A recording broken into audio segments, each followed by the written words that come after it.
Hello दोस्तों, welcome back to my YouTube channel. और आइए दोस्तों स्टार्ट करते हैं इंडियन पॉलिटी का एक बहुत ही इंपॉर्टेंट लेक्चर।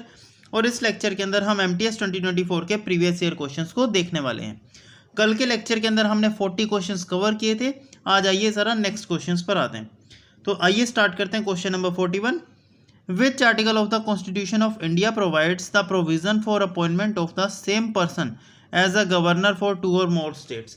देखिए दोस्तों, आपने अक्सर ऐसा देखा होगा कि ज़रूरी नहीं है कि हर एक स्टेट का एक ही गवर्नर हो। ऐसा पॉसिबल है कि एक ही गवर्नर जो है वो 2 या 2 से ज़्यादा स्टेट्स का भी हो सकता है। तो ये कौन सा आर्टिकल देता है प्रोविज़न? तो आर्टिकल नंबर 153 ये बोलता है कि भाई एक ही पर्सन जो है वो 2 या 2 से ज़्यादा स्टेट्स पर भी गवर्नर के रूप में काम कर सकता है। ठीक है, और ये इंपॉर्टेंट आर्टिकल है, ये पूछा जाता है। नेक्स्ट आइए, विच article of the Indian constitution had provision for the appointment of high court जजेस। बताइए ज़रा, हाई कोर्ट के जजेस के अपॉइंटमेंट का आर्टिकल कौन सा आता है? तो आर्टिकल नंबर 217 आता है। देखिए दोस्तों, इस पूरी चीज़ का डिटेल लेक्चर हमने ऑलरेडी कवर कर चुके हैं। जिसको चाहिए लिंक मैं कमेंट में दे दूंगा, मुझे बता देना। ठीक है, बट अभी यहाँ पर ज़्यादा डिटेल में नहीं चलेंगे। चलिए आइए, बताइए ज़रा, राइट टू इक्वलिटी किसके अंदर आती है? तो देखिए, राइट टू इक्वलिटी आती है आर्टिकल नंबर 14 से 18 के बीच में। और ये सारे लेक्चर्स आपको डिटेल में करवा रखे हैं। इसमें से आर्टिकल नंबर 17 जो है ये आपसे बहुत पूछा जाता है। आर्टिकल नंबर 17 बच्चा किसकी बात करता है? तो ये बात करता है बच्चा अनटचेबिलिटी की। ठीक है, आर्टिकल नंबर 17 बात करता है अनटचेबिलिटी की, और ये बहुत पूछा जाता है, ध्यान रखिएगा। नेक्स्ट आइए ज़रा, विच article of the Indian constitution states the following statement. एक स्टेटमेंट दे रखी है और आपको बताना है कि ये कौन सा आर्टिकल बताता है। स्टेटमेंट है कि DPSP are the fundamentals in governance of the country and it shall be the duty of the state to apply these principles in making laws। देखिए दोस्तों, इसमें बोला गया है कि जो डीपीएसपी है ये फंडामेंटल है, गवर्नमेंट के द्वारा लगाया जाता है। मतलब कि डीपीएसपी जो है ये गवर्नमेंट जो है लागू करती है, लेकिन गवर्नमेंट के द्वारा ये ड्यूटी बनती है, गवर्नमेंट की जिम्मेदारी बनती है कि वो इन चीज़ों को अप्लाई करे प्रॉपरली। ठीक है, ये सब चीज़ जो है ये पूरी की पूरी स्टेटमेंट आती है बच्चा आर्टिकल नंबर 37 में। और आर्टिकल नंबर 37 में एक और चीज़ आती है जो हमने कल डिस्कस करी थी कि दैट वाज नॉट जस्टिशिएबल। क्या कि डीपीएसपी जो है ये जस्टिशिएबल नहीं होते हैं। ठीक है, और यही मतलब है इस स्टेटमेंट का कि डीपीएसपी हालांकि गवर्नमेंट की ओर से लगाए जाते हैं लेकिन फिर भी वो जस्टिशिएबल नहीं होते, यानी कि फिर भी अगर उसे कोई पालन नहीं करता है तो उसे कानूनी तौर पर कार्रवाई उस पर नहीं करी जा सकती। ठीक है, चलिए देखिए दोस्तों, लोकपाल होता है जिसे आप लोकयुक्ता भी कहते हैं। ये जो पोजीशन है ये सबसे पहली बार कहाँ पर, किस कंट्री में क्रिएट करी गई थी? तो बच्चा ये सबसे पहली बार स्वीडन में क्रिएट करी गई थी। अब इनडायरेक्टली इस क्वेश्चन ने आपको ये बता दिया कि लोकपाल जो होती है, लोकपाल अपॉइंटमेंट ऑफ लोकपाल का जो प्रावधान है ये हमने कहाँ से लिया है? तो बच्चा ये हमने स्वीडन से लिया है। ये आपको यहाँ पर याद रखना है और ये आपके एग्जाम में फिर से पूछा जा सकता है क्योंकि ये इंपॉर्टेंट क्वेश्चन है स्टैटिक का। ठीक है, अच्छा देखो, सिंपल सी बात है, गवर्नर जो है कितने साल के लिए अपॉइंट होता है? तो सर 5 साल के लिए। हर 5 साल बाद गवर्नर के लिए इलेक्शन होते हैं। और गवर्नर बनने की मिनिमम एज क्या है? तो मिनिमम एज याद रखिएगा 35 ईयर्स। अगर किसी भी पर्सन को गवर्नर के रूप में अब काम करना है तो एटलीस्ट 35 ईयर्स की एज होनी चाहिए। ठीक है, चलिए बताइए ज़रा, विच of the following act provide the system of tribunal and bans on strike. देखिए दोस्तों, हर एक चीज़ का ना एक तरीका होता है। आप देखोगे कि हर छोटी छोटी बात पर अगर लोग स्ट्राइक्स करने लग गए, धरने करने लग गए, दंगे वगैरह होने लग गए तो कैसे काम चलेगा? तो इन्हीं सभी चीज़ों को कंट्रोल करने के लिए एक एक्ट लाया गया था जिसको बोलते हैं द ट्रेड डिस्प्यूट एक्ट 1929। ठीक है, ये याद रखिएगा, द ट्रेड डिस्प्यूट एक्ट 1929 ये लाया था कौन? सर ये इंडियन गवर्नमेंट के द्वारा लागू किया गया था, जिसके तहत ये बोला गया था कि भाई देखो, जो भी व्यापार होता है उस व्यापार के अंदर अगर कोई ऐसी डील होती है, मान लो कुछ ऐसा होता है कि भाई समझौता नहीं हो पा रहा। ठीक है, किसी चीज़ को लेकर के 2 देशों के बीच में समझौता नहीं हो पा रहा, तो ऐसा नहीं है कि आप स्ट्राइक्स पे उतर आओ सीधे या दंगे वगैरह करने शुरू कर दो। तो आपको एक मीटिंग करनी पड़ेगी, वहाँ पर मीटिंग में बैठ करके आप इसका सोल्यूशन ढूंढो। तो ये जो चीज़ है ये आई थी एक्ट ट्रेड डिस्प्यूट एक्ट 1929 के तहत। ठीक है, चलिए बताइए ज़रा, विच article of Indian constitution deal with the appointment and duties of attorney general of India. देखिए दोस्तों, अटॉर्नी जनरल ऑफ इंडिया की अपॉइंटमेंट एंड इसके काम क्या होते हैं, इसके बारे में कौन सा आर्टिकल बताता है? तो अटॉर्नी जनरल की अपॉइंटमेंट का आर्टिकल आता है आर्टिकल नंबर 76, ये हमने ऑलरेडी पढ़ चुके हैं, ठीक है। चलिए बताइए जरा, which article of the states shall which article states that it shall be the duty of every citizen of India to abide by the constitution and respect the ideal institutions and national flags। ये मैंने कल भी आपको बताया था बच्चा। देखो हमारे पास ना 11 फंडामेंटल ड्यूटीज है, कितनी है 11 फंडामेंटल ड्यूटीज है, और जिसमें से हमारी सबसे पहली ड्यूटी यानी कि ये ए वाला पार्ट जो है ये सबसे पहली ड्यूटी का आता है, और सबसे पहली ड्यूटी हमें ये बताती है कि भाई हमें हमारे नेशनल फ्लैग यानी कि राष्ट्र ध्वज की रिस्पेक्ट करनी चाहिए, ठीक है। तो नेशनल फ्लैग और नेशनल एंथम की रिस्पेक्ट करनी चाहिए, ये कौन सी ड्यूटी बोलती है सर, ए वाली पार्ट बोलती है। अगर ऐसे ही आपको बात करूं कि बी वाला पार्ट ये क्या बताता है, तो आप बी से याद रख लो भगत सिंह, क्या याद रख लो भगत सिंह। भगत सिंह एक फ्रीडम फाइटर थे ना, तो फंडामेंटल ड्यूटी का सेकेंड ड्यूटी जो है वो हमें ये बताती है कि हमें हमारे देश के जो शहीद हुए हैं, जो हमारे देश के महान नाम है जैसे भगत सिंह वगैरह हो गए जो शहीद हुए हैं, इनकी इज्जत करनी चाहिए और इनके जो तरीके हैं उनको अपने जीवन में उतारना चाहिए, ठीक है। इसके अलावा अगर मैं बात करूं, आपको एक पूछा जाता है एच वाला, ठीक है, ये कल भी क्वेश्चन आया था एच वाले पे, ध्यान रखिएगा बच्चा। एच से याद रख लो ह्यूमनिज्म, क्या याद रख लो ह्यूमनिज्म, यानी कि हमें मानवता और मिलजुल कर रहना चाहिए, ठीक है। ह्यूमनिज्म एंड साइंटिफिक टेम्पर, इसको आप याद रखिएगा एच वाले पार्ट से, ठीक है। तो ये तीन आपसे काफ़ी पूछी जाती हैं और इसकी पूरी एक लिस्ट मैंने आपको टेलीग्राम पर दे रखी है, तो वहां से आप ज्वाइन कर सकते हो। चलिए बताइए जरा, which of the following is not a feature of contingency fund of India. बताइए जरा, कॉन्टीजेंसी फंड ऑफ इंडिया का कौन सा इनमें से पार्ट नहीं है, तो ये ऑप्शन पे डिपेंड करता है। तो allowance and emoluments of president are charged under it. देखिए दोस्तों, कभी भी प्रेसिडेंट की सैलरी वगैरह जो होती है ना, वो कॉन्टीजेंसी फंड में नहीं आती, ये ध्यान रखिएगा। कॉन्टीजेंसी फंड जो होते हैं ये आप ऐसा समझ लो कि ऐसे फंड होते हैं जब देश में कोई आपदा आती है उस टाइम पर यूज़ किए जाते हैं, ठीक है। जैसे मान लो देश में सुनामी आ गई या फिर देश में कोई वॉर सी सिचुएशन आ गई, तो देश के अंदर कुछ, जैसे आप एक सिंपल सी बात समझना, आप घर चलाते हो, अपना घर चलाते हो, घर में पापा कमा रहे हैं, आपके खर्चे वगैरह होते हैं, लेकिन उसके बावजूद आप कुछ सेविंग करते हो ना, तो उसी तरीके से कुछ सेविंग देश करता है अपनी इमरजेंसी सिचुएशंस के लिए, और उन्हीं सेविंग्स को नाम दिया गया है कॉन्टीजेंसी फंड्स, ठीक है। ये फंड्स देश के अंदर तब यूज होते हैं जब देश में अकाल, फ्लड, बाढ़ वगैरह, अर्थक्वेक वगैरह, जब इन सभी सिचुएशंस को सामना करना पड़ता है ना देश को, तो उस टाइम पर जो देश के अंदर पैसा यूज होता है उन चीज़ों को वापस से रिकवर करने के लिए, उसको बोला जाता है कॉन्टीजेंसी फंड। और ये चीज़ों में कभी भी प्रेसिडेंट की सैलरीज वगैरह ये चीज़ें इसमें इंक्लूड नहीं होती हैं, ठीक है। चलिए बताइए जरा, which of the following article of constitution of India provide for the promotions of international peace and security.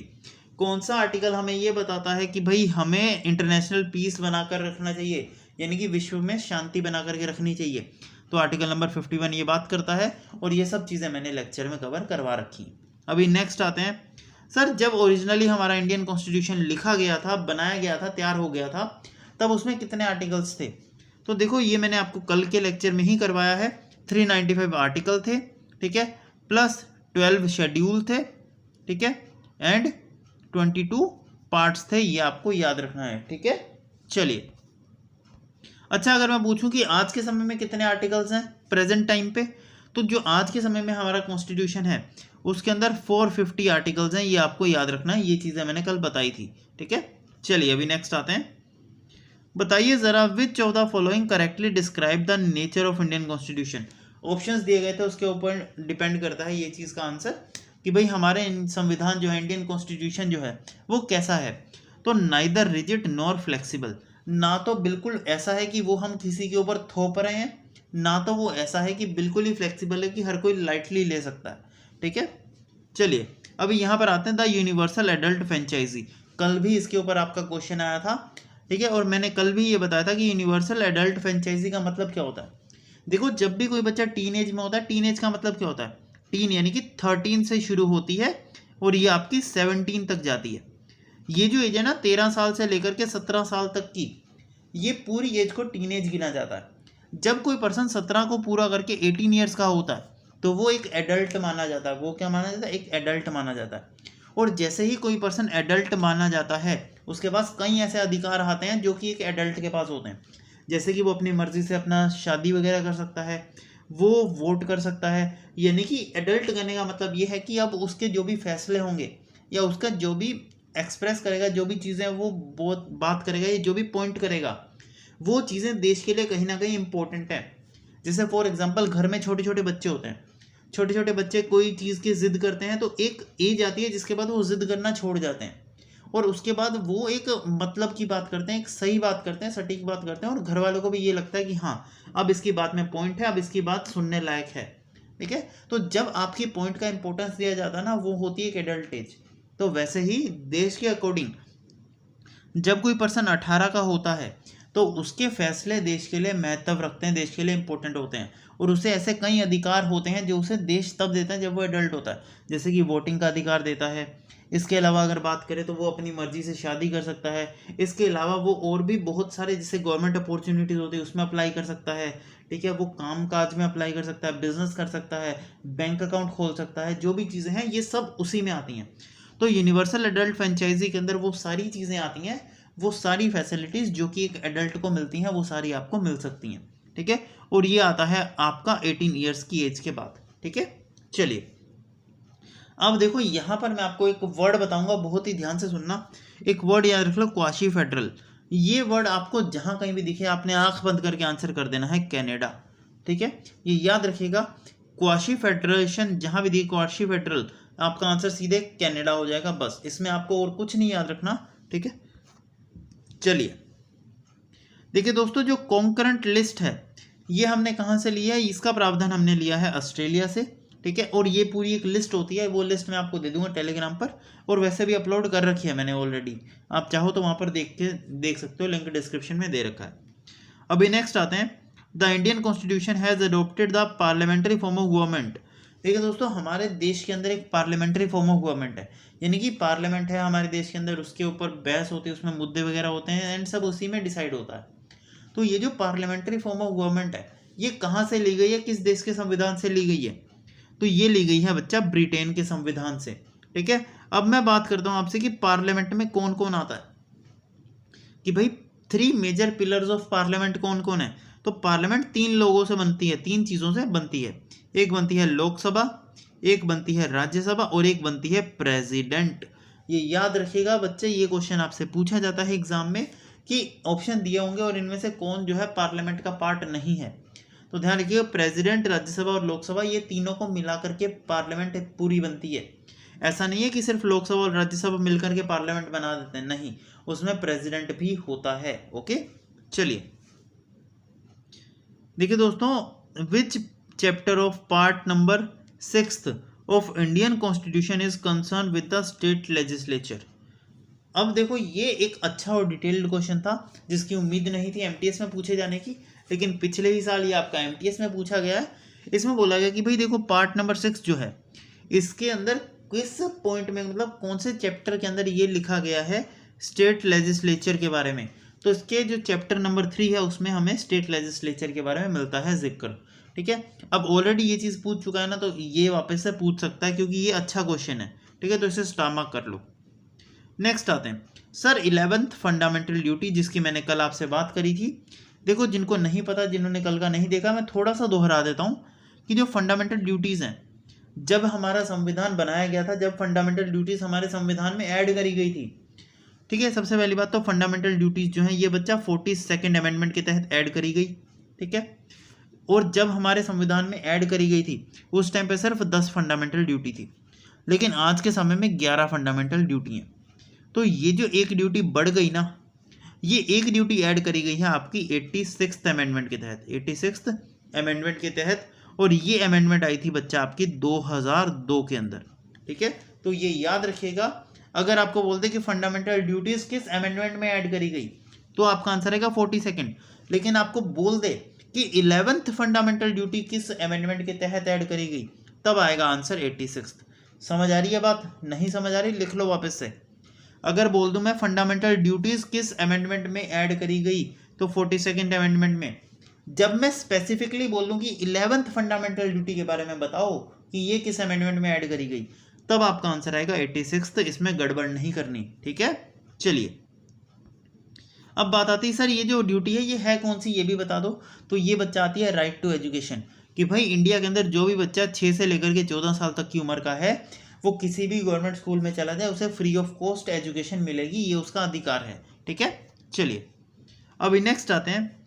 The rule of law is a key feature of Indian constitution which doctrine ascribed. देखिए दोस्तों, अब ये बोला है कि भाई जो Indian constitution है, जो कॉन्स्टिट्यूशन है, जो संविधान होता है, वो एक रूल बुक होती है, यानी कि द बुक ऑफ लॉ होती है, the rule book of law होती है। ये किसने बोला है? तो एल्बर्ट वेनी डेसिल ने बोला है। अब ये इंपॉर्टेंट नाम है, इसे स्टार मार्क कर लीजिए। ठीक है, और ये सारे आपके एमटीएस 2024 के ही क्वेश्चन हैं, लेटेस्ट। ठीक है, आप एक एक क्वेश्चन जाकर के मैच कर सकते हो पेपर में, कोई दिक्कत नहीं है। अभी नेक्स्ट आते हैं। If an Indian citizen is denied an entry in public place because of caste, which of the following fundamental right is denied. और इसी टाइप के क्वेश्चंस आपको इस बार भी एग्जाम में मिलेंगे, ध्यान रखना, एग्जामिनर सीधे सीधे क्वेश्चंस नहीं पूछेगा आप। ठीक है, जैसे इसमें बोला गया कि भाई देखो, एक इंडियन सिटीजन है, वो किसी पब्लिक प्लेस पे जाना चाहता था लेकिन उसे रोक दिया गया। क्यों? क्योंकि उसको कास्ट जो है, कास्ट के बेस पे डिस्क्रिमिनेशन की वजह से, कि भाई उसकी कास्ट जो है वो नीची कास्ट है, अब आप नहीं जा सकते। फॉर एग्जाम्पल, जैसे इसमें कई बार ऐसा क्वेश्चन आपके एमटीएस में पूछा जा चुका है कि भाई एक पर्सन है जो कि सिनेमा घर में जाना चाहता है, यानी कि सिनेमा मूवी थिएटर में जाना चाहता है। ठीक है, लेकिन मूवी थिएटर्स वाले जो है वो उसे मना कर देते हैं, उसे अलाउ ही नहीं करते, क्योंकि वो लोअर कास्ट का होता है। तो उसका कौन सा फंडामेंटल राइट अफेक्ट हुआ? तो भाई राइट टू इक्वालिटी अफेक्ट हुआ। ठीक है, राइट टू इक्वालिटी का हमें ये बोलता है कि भाई देखो, ऐसा है, कोई भी पर्सन जो है किसी भी कास्ट के बेस पर, किसी भी जेंडर के बेस पर, ठीक है, डिस्क्रिमिनेट नहीं किया जा सकता उसको। ठीक है, उसके काम के बेस पर, उसके जेंडर के बेस पर, इन सभी चीज़ों पे आप डिस्क्रिमिनेशन नहीं कर सकते। और ये चीज़ आती है राइट टू इक्वालिटी के अंदर। ठीक है, बताइए ज़रा, the constitution of India has borrowed many provisions from different countries as well as from the government of India act of. देखिए दोस्तों, इंडियन कॉन्स्टिट्यूशन जो है उसने काफ़ी सारी चीज़ें जो है दूसरे देशों से ली हैं। ठीक है, और ये सब चीज़ें जो दूसरे देशों से ली हैं, ये कब ऐड करी गई? तो गवर्नमेंट ऑफ इंडिया एक्ट 1935। ठीक है, ये याद रखिएगा, ये इंपॉर्टेंट है। गवर्नमेंट ऑफ इंडिया एक्ट 1935, इसे ध्यान रखिएगा, इसे गुड गवर्नेंस एक्ट बोला जाता है, क्योंकि इस एक्ट के बाद जो है हमारा संविधान जो है एक तरीके से तैयार होना शुरू हुआ था। इसी के अंदर हमारा संविधान कैसा होगा, इसका एक पूरा ब्लूप्रिंट बनाया गया था। ठीक है, चलिए बताइए ज़रा, किस कॉन्स्टिट्यूशन, कौन सी कंट्री की कॉन्स्टिट्यूशन से हमने जो है अमेंडमेंट्स का प्रोसीजर लिया है। देखो, जितने भी हमारे संविधान में हम संशोधन करते हैं, अमेंडमेंट करते हैं, इन सभी चीज़ों का प्रावधान जो है हमने किस संविधान के, मतलब कहाँ से, कौन सी कंट्री से लिया। तो ये जो अमेंडमेंट्स हैं ये हमने सीखी है साउथ अफ्रीका से। ठीक है, अमेंडमेंट का प्रावधान हमने लिया है साउथ अफ्रीका से। नेक्स्ट आइएगा, the number of Rajya Sabha members to be elected in each state of India has been fixed by. देखो दोस्तों, जितने भी राज्यसभा के मेंबर्स इलेक्ट हो सकते हैं वो एक फिक्स नंबर है। ऐसा नहीं है कि भाई आप 400-500 हज़ार लोग राज्यसभा में सिलेक्ट हो रहे हैं, नहीं, एक फिक्स नंबर के पर्सन होते हैं जो सिलेक्ट होते हैं राज्यसभा के अंदर, और ये नंबर जो फिक्स किया जाता है ये किया जाता है 4th शेड्यूल के तहत। ठीक है, चलिए सर, डॉक्टर सर्वपल्ली राधाकृष्णन जो हैं सर, इनके बर्थडे को किस रूप में मनाया जाता है? तो सर, इनके बर्थडे को टीचर्स डे के रूप में मनाया जाता है। अब आपसे मुझे कमेंट में आंसर चाहिए फटाफट से कि टीचर्स डे कब मनाया जाता है, फटाफट से कमेंट में आंसर बता दो। ठीक है, चलो देखिए दोस्तों, अब नेक्स्ट क्वेश्चन पर आते हैं कि भाई राइट टू प्रॉपर्टी जो है ये हमारा जो है एक फंडामेंटल राइट हुआ करता था, लेकिन इससे भाई साहब एक अमेंडमेंट आई, उसने बोला कि ये फंडामेंटल राइट नहीं होगा, ये होगा लीगल राइट। क्या होगा? ये एक लीगल राइट होगा। तो ये किस अमेंडमेंट के तहत हुआ है? तो ये हुआ है बच्चा अमेंडमेंट नंबर 44।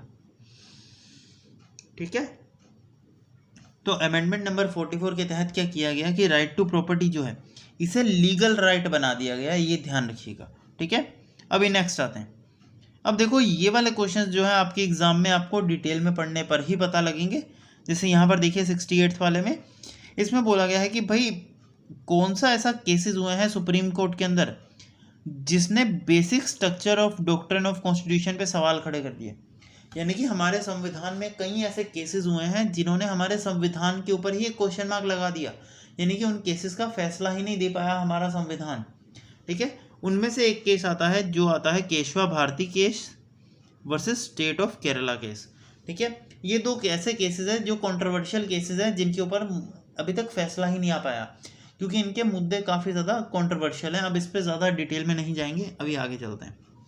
ठीक है, अब यहाँ पर बच्चा एक चीज़ ज़रूर नोट कर लेना कॉपी में, मैं आपको बता देता हूँ। ठीक है, बहुत ध्यान से सुनना। सर अगर बात आएगी फेडरल सिस्टम की, क्या अगर बात आएगी फेडरल सिस्टम की, ये रिलेट करता है आपका सरकारिया कमेटी से। ठीक है, ये लिख लो कहीं पर कि फेडरल सिस्टम जो है ये आपका सरकारिया कमेटी, ठीक, स्वर्ण सिंह कमेटी। ठीक है, ये स्वर्ण सिंह कमेटी आपकी आती है फंडामेंटल ड्यूटीज से। ठीक है, तो ध्यान रखिएगा जो फंडामेंटल ड्यूटीज हैं वो स्वर्ण सिंह कमेटी की रिकमेंडेशन से आई है, और फेडरल सिस्टम जो है ये आपका सरकारी कमीशन से रिलेट करता है। ये दोनों चीज़ें आपको पता होनी चाहिए, ये दोनों चीज़ें आपसे एग्जाम में पूछता है, इसके अलावा आपको तीसरी चीज़ नहीं पढ़नी। ठीक है, और जो मैं कोड वर्ड में बता रहा हूँ वो कोड वर्ड में ही याद रखना है। आपने पीएचडी नहीं करनी कि आपको सारी detail A to Z detail ही जाननी है। आपने एग्जाम क्रैक करना है तो जो चीज़ें क्वेश्चन के रूप में पूछी जाती हैं डायरेक्टली उन पर फोकस करो। आपके एग्जाम में अगर फेडरल सिस्टम आएगा और ऑप्शंस में कमेटीज के नाम होंगे तो आपका आंसर सरकारिया कमेटी आएगा बस। ठीक है, चलिए सर एक 91st अमेंडमेंट आई थी 2003 के अंदर। ठीक है, इसमें बोला गया था कि भाई देखो ऐसा है कि भाई लोकसभा के अंदर जितने भी नंबर ऑफ मेंबर्स हैं वो टोटल मेंबर्स के 15% से ज़्यादा नहीं होने चाहिए। 15% of the total number of members of Lok Sabha. ठीक है, ये ध्यान रखिएगा कि भाई टोटल नंबर ऑफ मिनिस्टर्स जो होते हैं वो 15% से ज़्यादा नहीं होने चाहिए। ठीक है, ध्यान रखिएगा।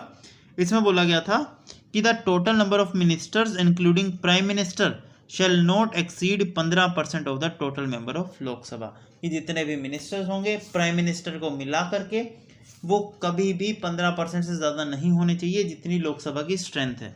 ठीक है, चलिए सर वापस से रिपीट हो गया। Concurrent list Australia. Sir DPSP ये इंडियन कॉन्स्टिट्यूशन में कहाँ से लिया गया है? तो सर डीपीएसपी का प्रावधान लिया गया है आयरलैंड से। कहाँ से? सर डीपीएसपी का प्रावधान आयरलैंड से लिया गया है, और ये रिपीटेड क्वेश्चन है, काफ़ी बार पूछा जाता है। चलिए सर देखिए राइट टू लाइफ जो होती है ये आती है आपकी आर्टिकल नंबर 21 के अंदर। किसके अंदर? 21 के अंदर। अब इसी में कुछ ऐसे राइट्स आते हैं जो आपके एग्जाम में बहुत इंपॉर्टेंट हैं, जैसे कि यहाँ पर आते हैं तो right of a prisoner to speedy trial with the categories of which of the following fundamental rights. ठीक है, अब देखो ऐसा होता है राइट टू लाइफ के अंदर ना, देखो काफ़ी डिटेल में भी क्वेश्चंस जाते हैं, मैं आपको बता देता हूँ। यहाँ पर देखो 3 आर्टिकल्स आप एक साथ ज़रूर पढ़िएगा। एक आता है 20, एक आता है 21, एक आता है 22। Article number 20, 21, 22। आर्टिकल नंबर 21 बोलता है राइट टू लाइफ। ठीक है, राइट टू स्लीप। ठीक है, ये सब चीज़ें आती हैं आर्टिकल नंबर 21 में। आर्टिकल नंबर 20 और 22 आपके एग्जाम में बहुत पूछे जाते हैं। 20 में क्या आता है देखो, आर्टिकल नंबर 20 बोलता है कि नो अरेस्ट, कि मैं तेरे को अरेस्ट नहीं होने दूंगा। फॉर एग्जांपल जैसे एक पर्सन है ये, ठीक है, ये पर्सन खड़ा है यहाँ पर, पुलिस वाले आते हैं इसके पास और इसको बोलते हैं कि तुम अरेस्ट हो, तुम्हारे खिलाफ सबूत मिले, तुम जाओ जेल में बैठो। तो क्या ये अब क्या कर सकता है? ऐसे भाई कोई भी किसी के भी घर में पुलिस आएगी उसे उठा करके ले जाएगी, ऐसे नहीं हो सकता ना। आपको कुछ प्रूफ देने पड़ते हैं तब जाके आप किसी पर्सन को अरेस्ट कर पाते हो।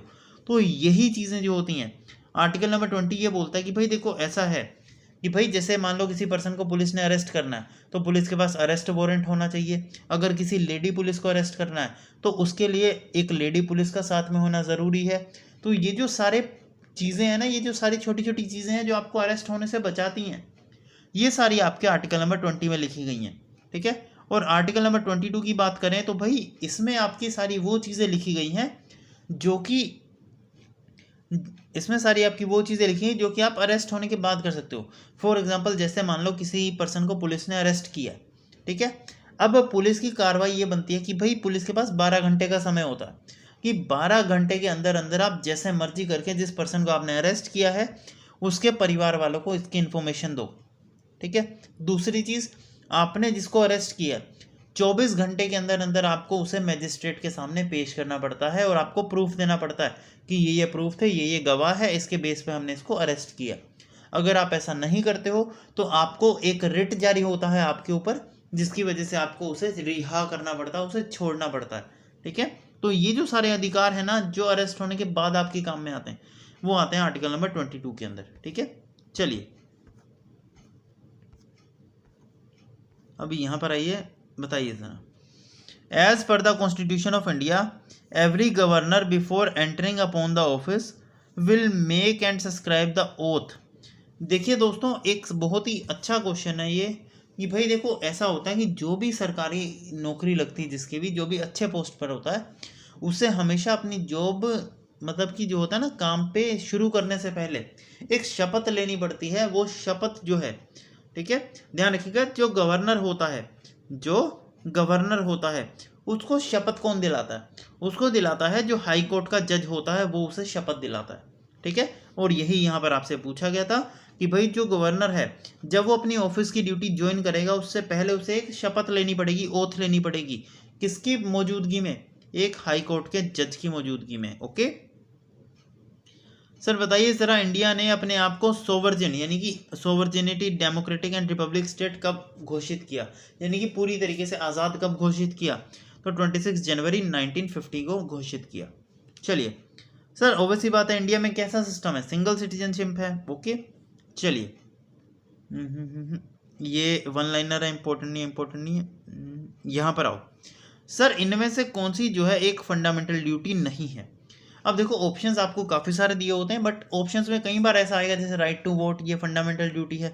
ठीक है, अब आती है जैसे यहाँ पर आओ, to obey parents and discharge our families responsibility. देखिए दोस्तों, कि भाई हमें अपने पेरेंट्स की बात माननी चाहिए, और जो हमारी फैमिली रिस्पॉन्सिबिलिटीज़ हैं उनको हमें निभाना चाहिए। ये हमारी फंडामेंटल ड्यूटी है क्या? नहीं। अब ऐसा क्यों? देखो, फंडामेंटल ड्यूटीज़ में वो चीज़ें आती हैं जो हमारा देश के लिए फ़र्ज़ बनता है। हम अपनी आपस परिवार की बातों को नहीं कर सकते इसमें। ठीक है, अब भाई इसमें परिवार की बातों को इंक्लूड नहीं करेंगे, लेकिन इसने बोला कि भाई हम अपने पेरेंट्स की इज्जत करें और अपने परिवार की रिस्पॉन्सिबिलिटी को संभालें। इसमें सिर्फ मैं अपने परिवार के बारे में सोच रहा हूँ, मुझे इससे कोई लेना देना नहीं है देश का, तो इसीलिए ये फंडामेंटल ड्यूटी नहीं है। फंडामेंटल ड्यूटीज़ में वो हिस्से आते हैं जो कि हमारे देश के लिए काम में आते हैं, जैसे राइट टू वोट। अगर मैं वोट नहीं डालूंगा तो देश की सरकार पे फर्क पड़ेगा। ठीक है, अगर मैं पब्लिक प्रॉपर्टी का ध्यान नहीं रखूंगा, इधर उधर कचरा फेंकूंगा, तो ये मेरे देश के लिए बुरी बात है। अगर मैं देश के जो मान लो जैसे मॉन्यूमेंट्स वगैरह हैं, जो पार्क वगैरह हैं, इन सभी की जो मान लो फाउंटेन्स होते हैं, पार्क होते हैं, या फिर जो किले वगैरह बने हुए हैं, जो ताजमहल वगैरह है, इन सभी चीज़ों के ऊपर अगर मैं गंदगी फैलाऊंगा तो ये मेरे देश की इमेज खराब करता है। तो ये सब चीज़ें मेरे देश के अंदर आती हैं, ये सब चीज़ें फंडामेंटल ड्यूटीज़ में आएंगी। लेकिन अगर मैं अपने घर को गंदा कर रहा हूँ तो ये फंडामेंटल ड्यूटी में नहीं आएगा। ठीक है, ये याद रखना।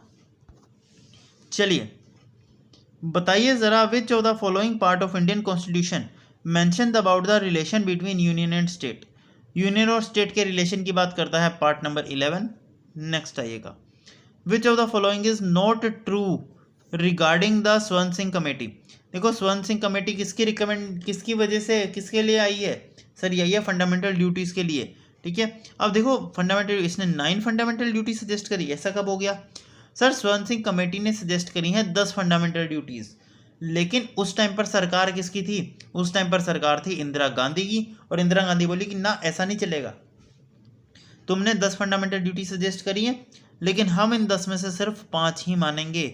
और 5 फंडामेंटल ड्यूटीज़ स्वर्ण सिंह कमेटी की लाई गई, और 5 फंडामेंटल ड्यूटीज़ इंदिरा गांधी अपनी ओर से लेकर के आई कि ये चीज़ें भी ऐड करो, और तब जाकर के 10 फंडामेंटल ड्यूटीज़ हमने अपने संविधान में ऐड करी। ठीक है, चलिए बताइए ज़रा, फंडामेंटल ड्यूटीज़ जो हैं इनका एक कौन सा एक साइलेंट फीचर नहीं है? Note a silent feature. देखो, दे आर एनफोर्सेबल। एनफोर्सेबल का मतलब क्या होता है कि भाई इनको ज़बरदस्ती आपको मानना पड़ेगा, अगर नहीं मानोगे तो आप कानून के अंदर मतलब कानूनी कार्रवाई हो सकती है आपके ऊपर। ठीक है, एनफोर्सेबल बाय लॉ का मतलब क्या होता है कि भाई आपको ये मानने पड़ेंगे, अगर आप नहीं मानोगे तो आप पे कानूनी कार्रवाई हो जाएगी। लेकिन ये गलत पॉइंट है।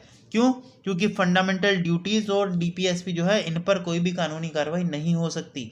ठीक है, फॉर एग्जाम्पल, जैसे आपका अधिकार है, आप वोट देने जाओ, लेकिन अगर आप वोट नहीं देते हो तो क्या आपके खिलाफ एफआईआर हो जाएगी? नहीं हो पाएगी, क्योंकि ये आपकी एक फंडामेंटल ड्यूटी है, और अगर आप फंडामेंटल ड्यूटी का पालन नहीं भी करते हो तो भी आपके ऊपर कानूनी कार्रवाई नहीं हो सकती। ठीक है, चलिए सर, लिबर्टी जो है as per the preamble of, which of the following is not mentioned in liberty as per the preamble of constitution?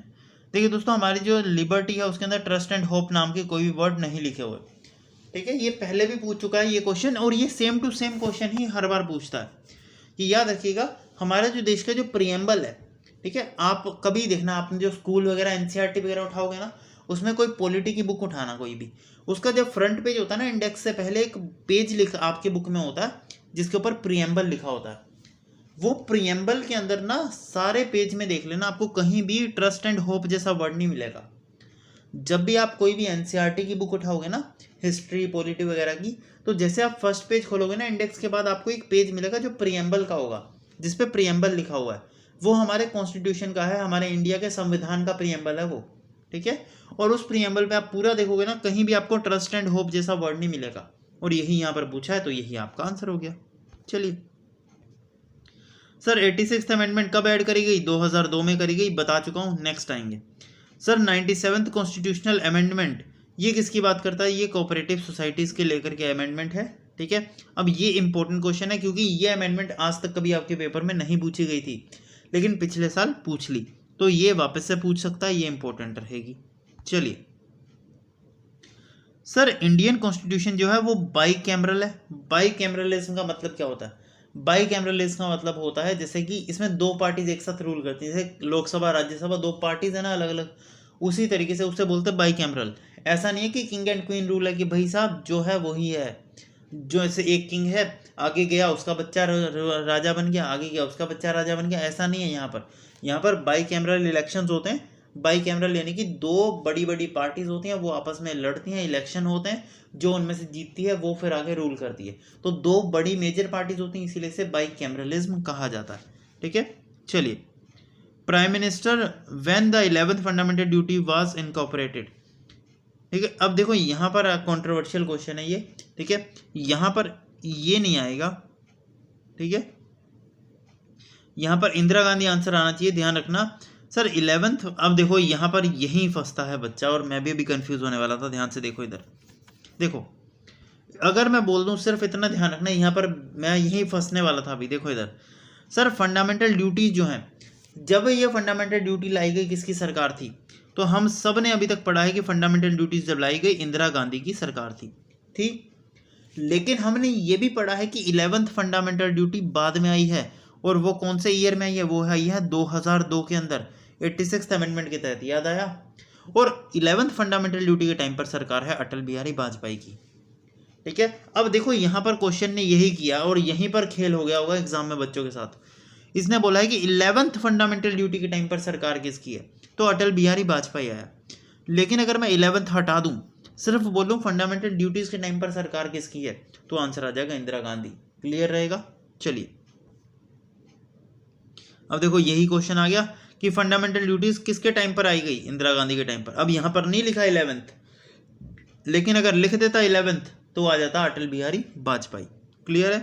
चलिए देखो यार, एक रिक्वेस्ट करूंगा, अब टाइम देख लो, आपको टाइम दिखा देता हूँ आपको ताकि प्रूफ रहे। ये देख लो टाइम 1:138 हो रहा है, और ये हो रहा है रात का। रात के 1:30 से 2 बजे के बीच में मैं लेक्चर रिकॉर्ड कर रहा हूँ, क्योंकि सुबह मैं अपनी जॉब पे जाता हूँ, अपना काम करता हूँ। तो मेरी बस ये रिक्वेस्ट है आपसे कि यार देखो, रात को भी उठ के मेहनत कर रहा हूँ, तो लाइक कर दो, शेयर कर दो, और कमेंट कर दो कि बढ़िया सर, मज़ा आ गया। ठीक है, चलो आओ। During the framing of Indian constitution, the constitute assembly held total 11 sessions with the sitting over how many days? देखिए दोस्तों, ऐसा है कि जब संविधान का कॉन्स्टिट्यूशन, मतलब जब संविधान बन रहा था, तो उस टाइम पर कॉन्स्टिट्यूशनल असेंबली जो है उनकी कई मीटिंग्स हुई हैं, और टोटल 11 सेशंस हुए हैं उसके। ठीक है, और कई बार उनकी मीटिंग्स हुई हैं, और ये मीटिंग्स मतलब अगर टोटल देखे जाए तो करीबन 165 डेज का हमने टाइम खराब किया है इन मीटिंग्स के अंदर। ठीक है, चलिए बताइए जरा, 42nd कॉन्स्टिट्यूशनल अमेंडमेंट कब आया? 1976 में आया। और कितनी फंडामेंटल ड्यूटीज ऐड करी गई थी? 10 करी गई थी। पढ़ चुके हैं सारी चीज़। चलिए सर, नेहरू रिपोर्ट किसने प्रिपेयर करी? देखो नेहरू रिपोर्ट फेल हो गई थी, ध्यान रखना, बता देता हूँ।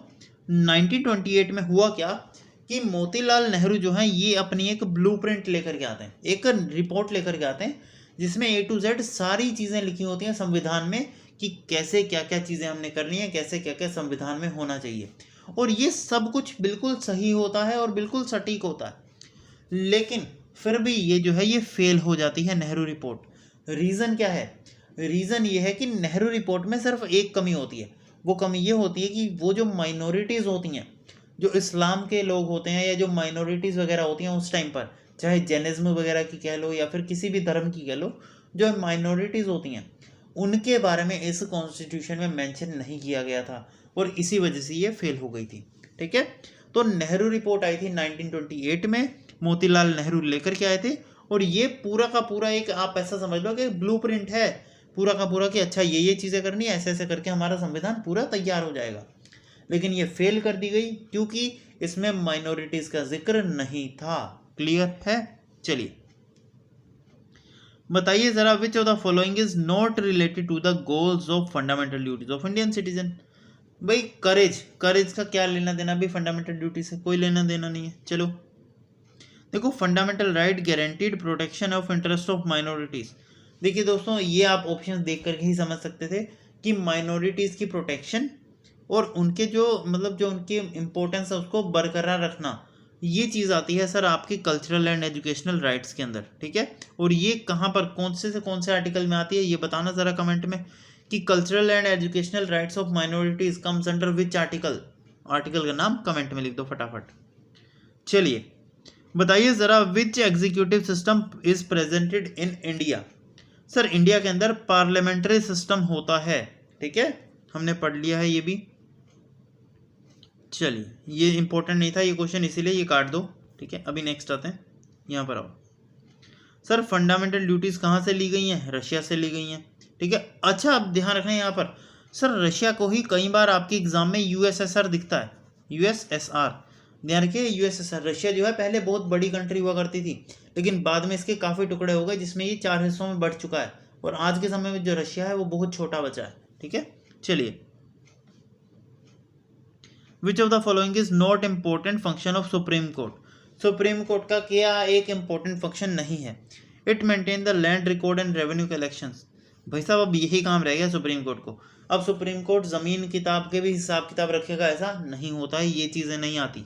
चलिए, fundamental rights subcommittee of constitution assembly was headed by, ये इंपॉर्टेंट है। देखो फंडामेंटल राइट्स सब कमेटी के लीडर कौन थे? Sir J B. कृपलानी जो हैं वो फंडामेंटल राइट सब कमेटी के लीडर हैं, ध्यान रखिएगा। ओके, मतलब लीडर थे। चलिए बताइए ज़रा, फंडामेंटल राइट्स जो हैं trafficking human beings and force labour, बताइए ज़रा फंडामेंटल राइट जिसमें ह्यूमन ट्रैफिकिंग और फोर्स लेबर है, ये सब चीज़ें मतलब किस आर्टिकल के अंदर आती हैं? तो राइट अगेंस्ट एक्सप्लोटेशंस के अंदर आती हैं। ठीक है, अच्छा देखो एक बात बताओ मुझे कि which of the following is not considered as fundamental duty. Options दिए गए होंगे और बताना है फंडामेंटल ड्यूटीज़ कौन सी नहीं है। अब देखो अभी तक मैंने आपको 2 पहचान बताई है फंडामेंटल ड्यूटीज़ की। सबसे पहली बात कि फंडामेंटल ड्यूटीज़ देश से रिलेटेड होनी चाहिए और दूसरी फंडामेंटल ड्यूटीज़ के लिए आप जेल नहीं जा सकते। ठीक है, अब इन 2 को देखो। अब जैसे यहाँ पर देखो, to uphold and protect secularism. Secularism होता है कि भाई आप ये समझ लो मिलजुल करके सारे धर्म जहाँ पर एक साथ रहें उसको सेक्युलरिज्म बोलते हैं। ठीक है, और ये क्वेश्चन पूछा जा सकता है, ध्यान रखिएगा। अब देखो भाई मिलजुल करके सभी धर्मों को रहना चाहिए, ये एक फंडामेंटल ड्यूटी है कि नहीं? ये फंडामेंटल राइट है। हमारे फंडामेंटल राइट में ये प्रावधान है कि भाई सारे धर्म के लोग एक साथ मिल करके रहेंगे। ये फंडामेंटल ड्यूटी नहीं है, ये राइट अधिकार है। ठीक है, और ये अधिकार देता है वर्ड सेक्युलरिज्म, और ये इस बार काफ़ी चर्चाओं में रहेगा, ध्यान रखिएगा। बांग्लादेश के अंदर जब हिंदुओं के साथ इतना गलत काम हो ना, मारपीट दिया उनको, बलात्कार किए, जो भी चीज़ें हैं, और सारे हिंदुओं को एक तरीके से, अब कोई भी वहाँ पर हिंदू बचा ही नहीं बांग्लादेश के अंदर। जिसके बाद बांग्लादेश के लोगों ने क्या किया, उसके संविधान से सेक्युलरिज्म का वर्ड ही हटा दिया, वर्ड ही मिटा दिया। सेक्युलरिज्म यानी कि उन्होंने हटा करके ये घोषित कर दिया कि अब बांग्लादेश जो है ये पूरी तरीके से एक इस्लामिक कंट्री है। ठीक है, और ये चीज़ हुई है बांग्लादेश के अंदर, और ये न्यूज़ में भी काफ़ी है, तो ये फिर से रिपीट हो सकता है। ठीक है, मैं रीज़न के साथ बता रहा हूँ क्यों आएगा आंसर, क्यों मेरे को लग रहा है इंपॉर्टेंट है, अब बाकी आपकी चॉइस है। Okay sir, by cameral of which of the following state has by cameral 2 houses state legislature. ये उस टाइम पे करंट अफेयर में था, इसको छोड़ दो। चलिए, तो आज के लेक्चर हमारा यहीं पर होता है ख़त्म। इसका नेक्स्ट पार्ट हम करेंगे कल फाइनल लेक्चर के अंदर, तो जितने भी इतने लेक्चर्स हैं, जो भी ये सीरीज़ है, इसमें हम पॉलिटी, आपकी अब पॉलिटी ख़त्म करने के बाद आपकी हिस्ट्री, फिर जियोग्राफी, ऐसे टॉपिक वाइज आप हर चीज़ को रिवाइज करते हुए चलेंगे। तो फॉलो एंड सब्सक्राइब ज़रूर कर लो, लाइक कर दो, शेयर कर दो एंड फटाफट से कमेंट कर दो। Tata, bye bye, see you.